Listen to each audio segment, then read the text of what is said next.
we move Mr. Dent to the head of the Yes, line. we do, because he Dave. knows people. Yes, he does. So here, Yes, he's he on does. the show right now. Good morning, Mr. Representative. How are you?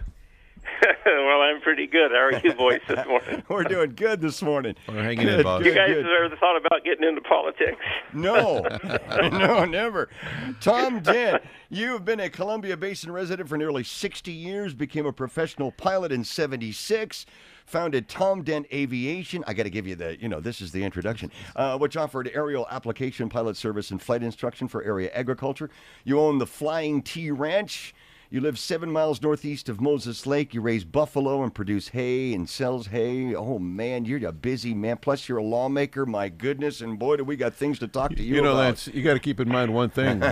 When Tom sells hay, Yeah? that's a dangerous operation. Exactly. Because the buffalo are going, hey, that's my hay. Hey, it's my So, hay. you don't want to make them mad. You got that But right. he does it, because that's how he rolls. Well, the House, boy, there's so much to talk about. The police reform bill we want to talk to you about. The low carbon fuel standard bill is going to shoot our gas prices up. But let's start with the capital gains tax. Looks like it may be coming out of the Senate. Do you expect to see it in the House? What are you hearing from people on this, Representative?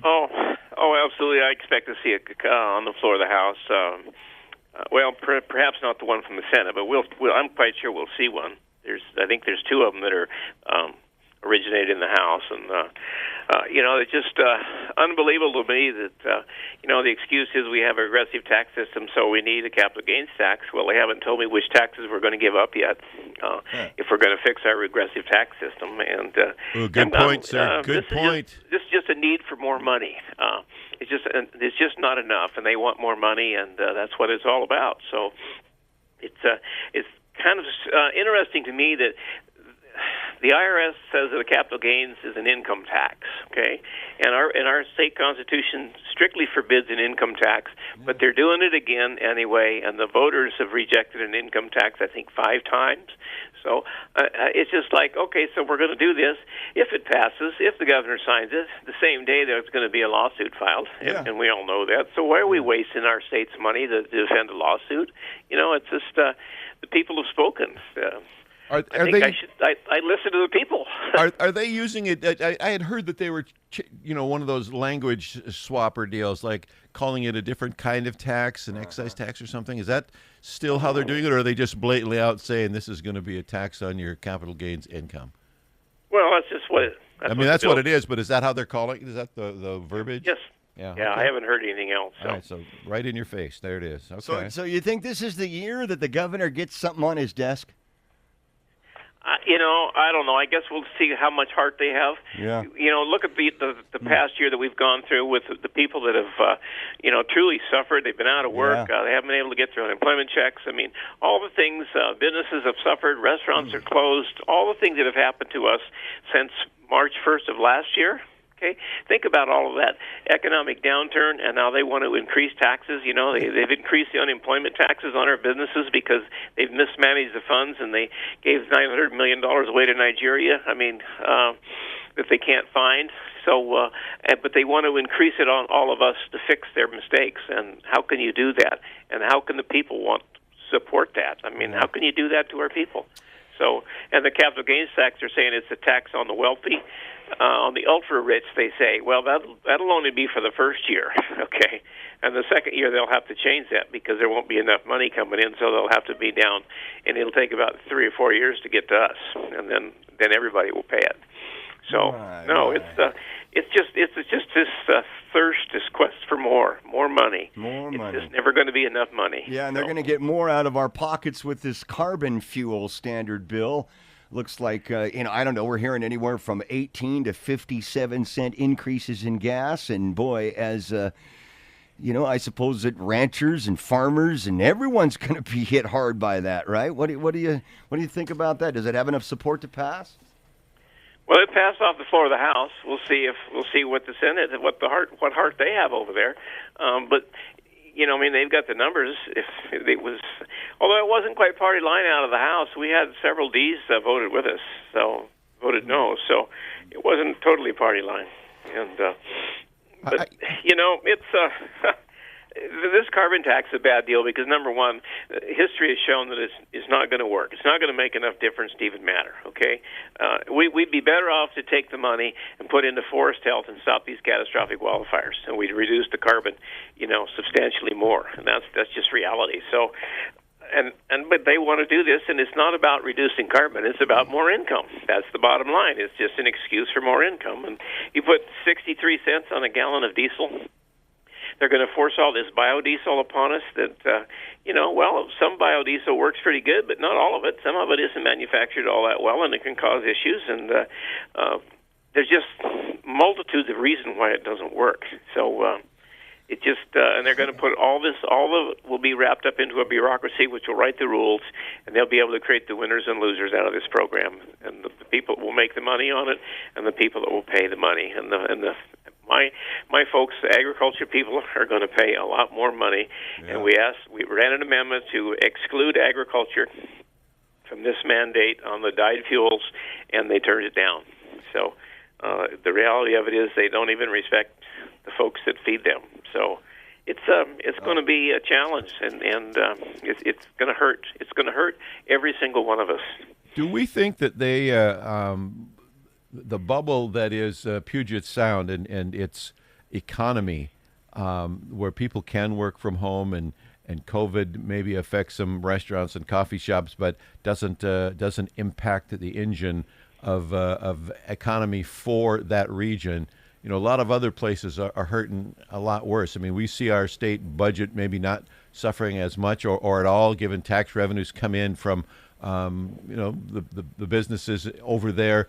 But they don't realize that the time to put more taxes on gas and things like that, this isn't the time. Let us get out of COVID and get a couple of years under our belt before we even start to talk about stuff like this. It just seems ironic to me that they, on the heels of shutting us down, and especially over here keeping us shut down even longer, now they're thinking about, adding these taxes. Like, where the hell is that money supposed to come from? Well, that's what doesn't make any sense, and they just don't seem to have to understand, what it takes to generate the cash flow, or what it takes to generate wealth. They don't understand that, and you can just pay more. You have the money. The ultra rich can pay the capital gains tax. They have the money. How do you know they have the money?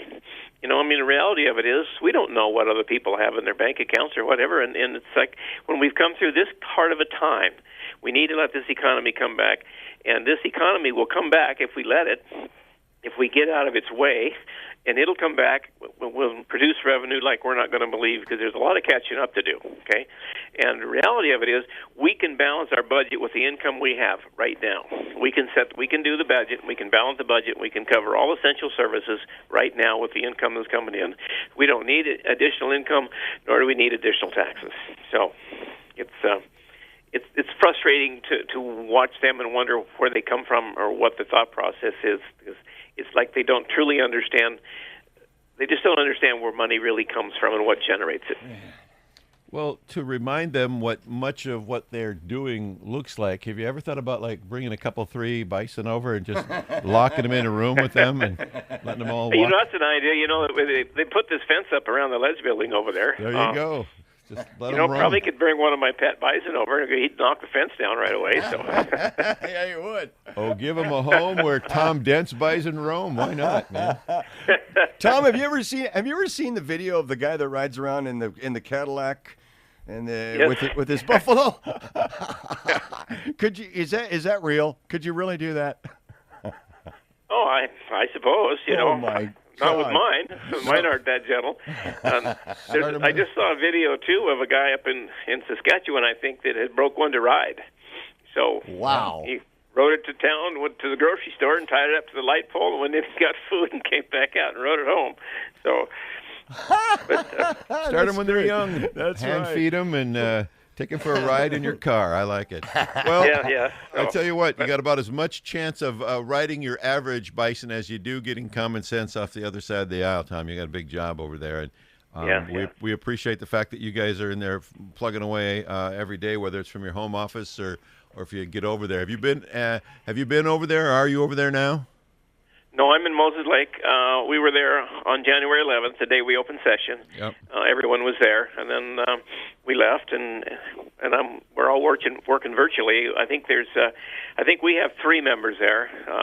Our minority leader, assistant minority leader, and our floor leader are there, and then I think there's a couple other members that might be there working out of their offices. But for the most part, we're all home someplace, and it's easier with what I was going to go over there and work from there, but with the rules they set up, and I could be in my office in the J-Law building, but I wouldn't be able to walk over to the Ledge building and meet with any of the members over there, and they wouldn't be able to come into my building. I mean, it was just, they had it screwed down so tight that I thought, I might as well go home. At least I can meet with a few people, and see people. So. Sure.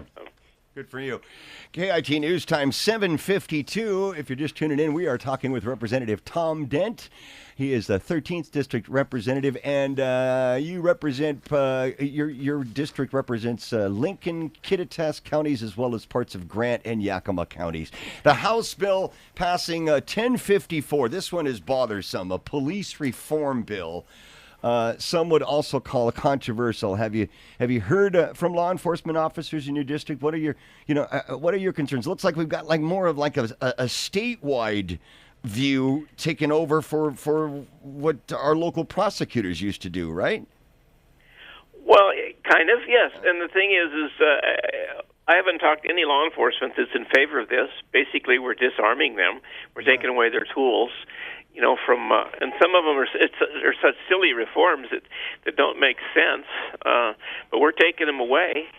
So one of the things we've taken away is the use of an electric hailer.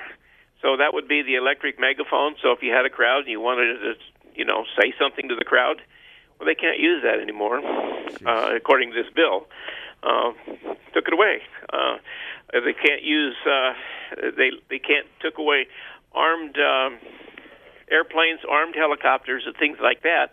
Well, it's not like they fly around with military-type equipment, right? That's not what police do. But the technicality of it is, if you are armed and you get into an airplane, it is now an armed airplane, okay? And so, but they took that away. So, and same with the helicopter. So, I mean, these are silly things that they're doing that don't make any sense. Yeah. And we need to have our law enforcement need to have some tools. That's reality. We're counting on them to kind of, keep the bad guys at bay, and we need to support them. And they need to be protected themselves. Not only do they protect us, they have to be able to protect themselves because they put them out there in harm's way. And we're taking away some of the tools that they use to protect themselves, and I don't think that's fair. But that might be a lot of why the Seattle Police Department is seeing such an exodus of their personnel. Folks are just leaving, and I understand that Spokane Police Department has hired several from Seattle Police Department. So there you go. It's like, what's up with you guys? You want people to put their life on the line for you, and we need to back them up and have their back. And I'm going to tell you, I have their back, and I'm going to fight for them every step of the way because I appreciate what they do, and I'll tell you what, as a young man growing up, Dad and I didn't get along very well when I was in high school, which many of us guys are like that, right? Sure. But I would walk a lot at night. I'd just go walking, and local police would pick me up, and I'd ride with them, and they kept me going down the straight road, Wow. And that's cool. I saw a lot of the bad roads out there, through their eyes, and I appreciate what they did for me. They took the time to spend with me as a young man that, and you know what? They still do that today. Folks still do that today, and I think that's so important. My mentor in the House, Deputy Clippert, Representative Clippert, works a lot with kids. He lives over in Kennewick, and he works a lot with young people too. And they do a lot for us that we don't even know about. That many people don't even know they do. So we need to have their back and protect them and support them, and be grateful that they're willing to do that.